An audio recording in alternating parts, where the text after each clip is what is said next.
انا قبل ما يعني اختم الحلقه في سر صغير كده برضو عايزه اعرف يعني ما ما انا طماعه معلش طماعه. ليه مش بتحب تمشي من الشارع اللي فيه النادي الاهلي؟ هو انت مين قال لك؟ ما العراف ببقى تعبان. ببقى تعبان ليه؟ يعني ما بتخيلش نفسي بعيد عن النادي الاهلي، فبقى تعبان.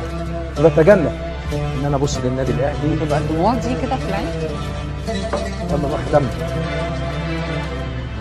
بتمنى لك التوفيق ونورتنا، وكل سنه وانت طيب.